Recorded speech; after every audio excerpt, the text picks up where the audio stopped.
जब वो अडानी पर बोलेंगे तो आप कांपते हाथों से पानी नहीं पीजिएगा, आपको अडानी पर बात करनी पड़ेगी। जब वो महंगाई पर बोलेंगे तो हम लहसुन प्याज नहीं कह के कहते आप भाग नहीं जाइएगा। मुझसे सवाल पूछा गया, अनुराग गोली मारो ठाकुर ने कुछ वक्तव्य दिया है राहुल जी पर।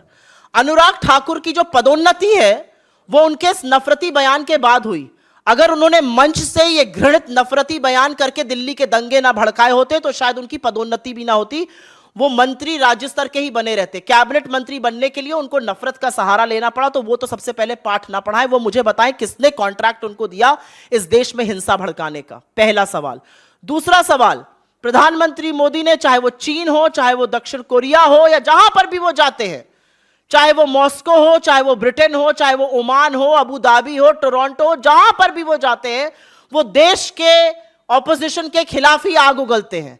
जब वो कहते हैं विदेशी धरती पर कि 70 साल में कुछ नहीं हुआ, तो वो देश के स्वतंत्रता संग्राम सेनानियों का, क्रांतिकारियों का और हर भारतीय का अपमान करते हैं जो 2 जून की रोटी कमाकर राष्ट्र निर्माण में सहयोग करता है।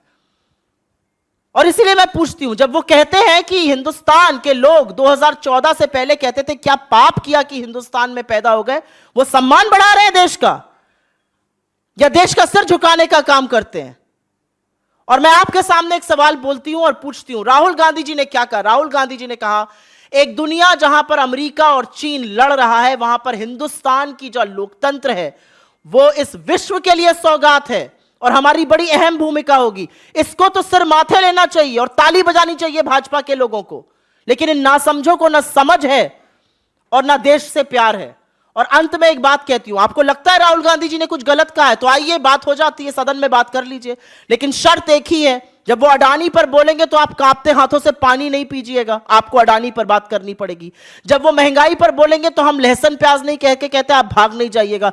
जब वो बेरोजगारी पर बोलेंगे तो पकौड़े तलने को नहीं कहा जाएगा। और जब वो चीन पर बोलेंगे तो आप सारे देश के सामने बिना पलक झपकाए ये झूठ नहीं बोल सकते कि कोई घुसा हुआ नहीं है। अगर आप में हिम्मत है तो आइए हर मुद्दे पर चर्चा कर लेते हैं पार्लियामेंट में। आप में हिम्मत नहीं है, आप में सिर्फ दुष्प्रचार करना है और आपको अधिकांश चरण चुंबक जो बन चुका है मीडिया उसका सहारा है। अगर वो सहारा ना हो 2 दिन आप टिक कर खड़े नहीं रह सकते।